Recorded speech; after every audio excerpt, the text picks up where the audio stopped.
Kamu tahu nggak kisah hidup Ignatius Loyola itu sebenarnya keren banget. Kalau dengar ceritanya, kamu bakal sadar ini orang awalnya tuh jauh banget dari gambaran seorang santo. Ignatius lahir di Aspeitia, wilayah utara Spanyol.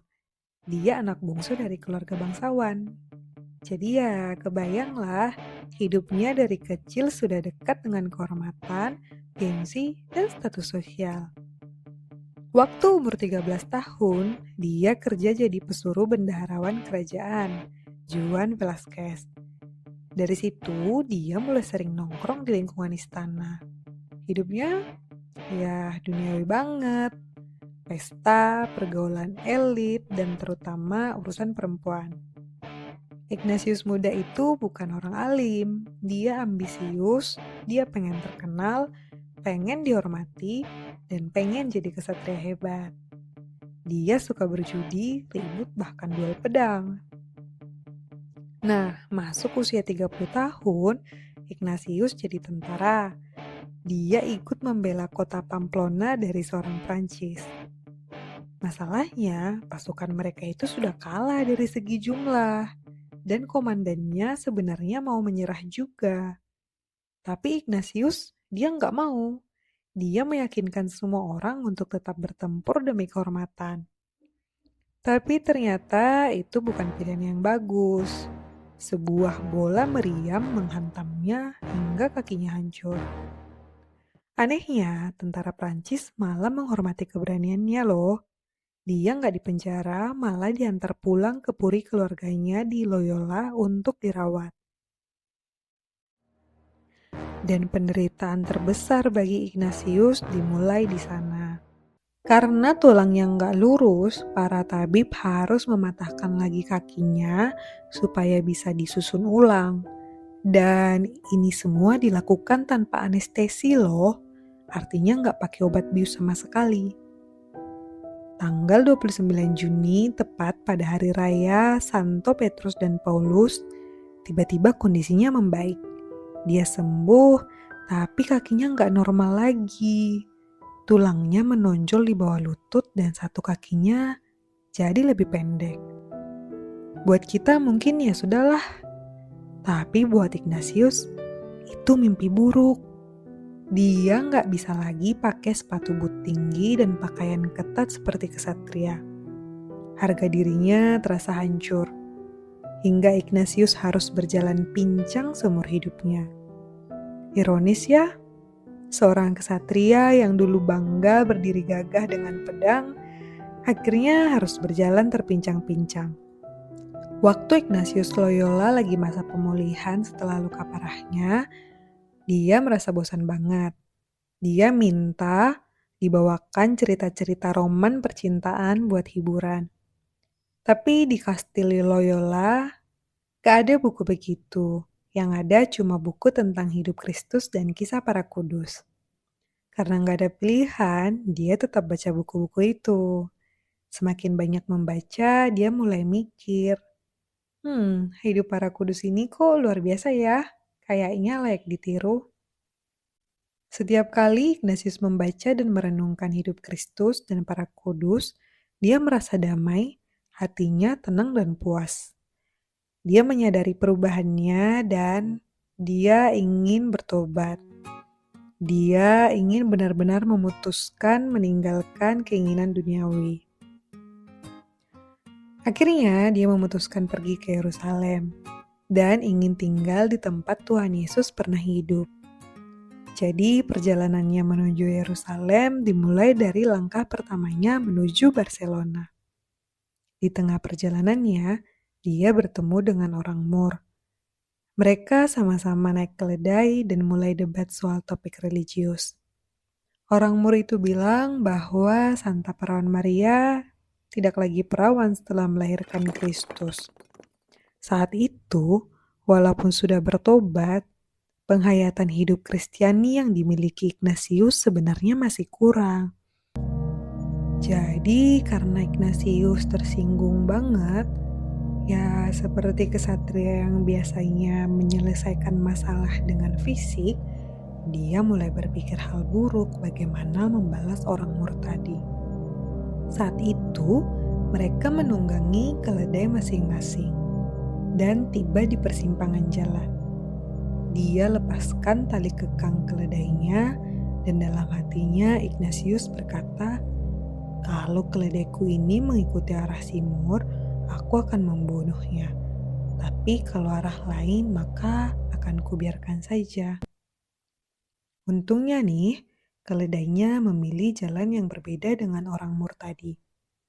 Setelah itu, dia melanjutkan perjalanan ke Montserrat, tempat ziarah Bunda Maria yang diasuh oleh kaum Benediktin. Di sana, dia mengaku dosa dan berjaga semalam suntuk di depan altar, mengikuti kebiasaan para ksatria. Dia menanggalkan pedang dan pisaunya di altar, meninggalkan atribut kesatrianya.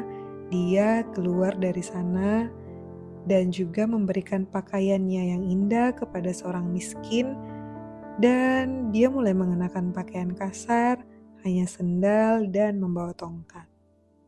Dari situ, hidupnya benar-benar mulai berubah. Dia melanjutkan perjalanannya, berhenti di sepanjang sungai Cardoner, yaitu kota Manresa. Awalnya sih dia cuma mau singgah sebentar, beberapa hari saja. Tapi ternyata dia malah di sana hampir 10 bulan. Dia tinggal di sebuah gua kecil di luar kota. Hidupnya sangat sederhana banget. Setiap hari dia doa berjam-jam dan tetap kerja juga, bantu-bantu di balai perawatan orang sakit. Jadi bukan cuma doa terus, dia juga melayani loh. Dan yang paling penting, di pinggir sungai Cardoner itu, dia mengalami satu pengalaman rohani yang luar biasa. Dia merasa melihat segala sesuatu dengan cara yang baru.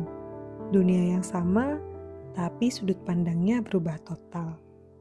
Dia mulai sadar bahwa Allah itu bukan cuma ada di gereja, bukan cuma ada dalam doa formal, tapi ada dalam segala hal. Dan dari situlah lahirlah salah satu ciri utama spiritualitas Yesuit, yaitu menemukan Allah dalam segala sesuatu. Yang menarik, Ignatius gak pernah bikin aturan kaku soal jam berdoa. Bukan berarti dia anti doa formal, bukan. Tapi dia percaya kalau kita benar-benar bisa melihat Allah dalam segala hal, maka setiap waktu itu bisa jadi waktu doa. Lagi kerja, bisa jadi berdoa. Lagi belajar, bisa jadi berdoa. Lagi melayani, itu juga bisa berdoa. Karena gagasan ini, banyak orang yang mungkin kurang setuju sama dia pada saat itu. Setelah dari Manresa, dia lanjut ke Barcelona, lalu berlayar ke Italia. Dia sampai Roma dan bertemu dengan Pope Adrian ke-6 dan meminta izin pergi ziarah ke Tanah Suci. Akhirnya, dia benar-benar sampai di Yerusalem. Dia ingin tinggal di sana selamanya. Tapi waktu itu Tanah Suci berada di bawah kekuasaan Turki dan situasinya sangat berbahaya. Awalnya Ignatius tetap keras kepala dan ingin tinggal. Hingga akhirnya dia menyerah dan kembali pulang. Ignatius pasti kecewa berat ya saat itu. Tapi tenang, kisahnya masih berlanjut. Jadi waktu itu Ignatius Loyola yang sudah berumur 33 tahun mutusin untuk masuk seminari. Tapi dia belum lancar bahasa Latin saat itu. Akhirnya dia balik ke sekolah untuk belajar bahasa Latin bareng anak-anak kecil di Barcelona. Kebayang nggak? Umur 33, duduk satu kelas sama bocah-bocah.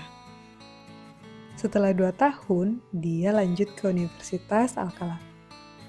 Dia mulai kumpulin anak-anak sekolah dan orang dewasa, mulai ngajarin Injil, ngajarin cara berdoa, dan pasti niatnya baik banget. Tapi zaman itu lagi sensitif banget soal ajaran agama. Inkuisisi Spanyol curiga sama siapapun yang mengajar agama tanpa tahbisan iman. Akhirnya dia dipenjara 42 hari, padahal nggak terbukti ngajarin hal yang salah. Ignatius pindah ke Universitas Salamanca dan baru 2 minggu di sana dia dipenjara lagi karena mengajar. Lagi-lagi nggak ditemukan kesalahannya. Jadi dia dibebaskan dan diperbolehkan hanya boleh ngajarin anak-anak kecil dan itu pun ajaran iman yang paling sederhana. Akhirnya dia memutuskan pergi lebih jauh. Kali ini dia pergi ke Paris. Di Universitas Paris, dia mulai belajar serius. Latin, sastra, filsafat, teologi. Dan di sana dia bertemu Francis Xavier dan Peter Faber. Ignatius mulai membimbing mereka secara rohani. Kadang selama 30 hari penuh, dari sinilah nanti lahir yang dikenal sebagai latihan rohani. Dan akhirnya, Ignatius dan 6 temannya sepakat mengambil kaul selibat dan kemiskinan. Rencananya mereka mau pergi ke Tanah Suci. Waktu itu mereka belum kepikiran bikin tarekat. Mereka cuma imam-imam yang mau melayani sepenuh hati. Sayangnya, karena konflik antara Kristen dan Muslim, gak ada kapal yang bisa membawa mereka ke Yerusalem. Selama 1 tahun menunggu, mereka kerja di rumah sakit dan ngajarin katekisme di kota-kota Italia Utara. Tapi karena konflik, mereka lagi-lagi gagal gak bisa masuk ke Yerusalem. Jadi setelah gagal pergi ke Tanah Suci, Ignatius Loyola bareng temennya memutuskan untuk gak jadi. Akhirnya mereka memilih untuk pergi ke Roma. Mereka bilang, ya sudah, kalau gak bisa ke Yerusalem, kita serahin aja hidup kita ke Paus. Biar nanti Paus yang mengutus kita harus kemana kita pergi. Waktu mereka akhirnya bertemu Paus, mereka diterima dengan hangat. Paus menugaskan mereka untuk mengajar kitab suci, teologi, dan berkhotbah. Beberapa bulan kemudian menjelang Paskah, itu tepatnya di tahun 1539, Ignatius mengumpulkan semua temannya di Roma. Awalnya mereka nggak pernah berpikir untuk bikin tarekat.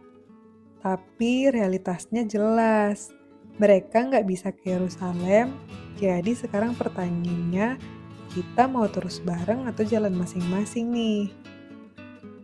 Mereka berminggu-minggu, diskusi panjang, dan nggak terlalu buru-buru. Akhirnya mereka sepakat membentuk sebuah komunitas resmi dengan izin Paus. Mereka akan mengucapkan kaul kemiskinan, selibat, dan kepatuhan seperti tarekat lain, tapi ada tambahan penting. Mereka akan siap diutus Paus kemana saja dan untuk tugas apa saja. Dan mereka juga sepakat memilih satu pemimpin yang akan menjabat seumur hidup. Waktu memilih pemimpin ini, mereka lakukan voting dan nama Ignatius terpilih. Tapi saat itu Ignatius masih ragu karena dia pikir itu tanggung jawab yang berat. Hingga akhirnya dilakukan pemilihan kedua dan Ignatius tetap terpilih. Kemudian pembimbing rohani Ignatius yang seorang Fransiskan, dia bilang dengan tegas bahwa terpilihnya Ignatius adalah kehendak Tuhan. Di situ Ignatius akhirnya memilih taat dan menerima tugas yang diberikan padanya. Kita sering membayangkan orang kudus yang mistik seperti Fransiskus Assisi atau Teresa dari Avila. Jarang orang menyebut Ignatius sebagai mistikus besar. Padahal dia mengalami banyak penglihatan dan pengalaman rohani sepanjang hidupnya. Tapi yang membuatnya kudus bukanlah pengalaman-pengalaman luar biasa itu, melainkan kasihnya.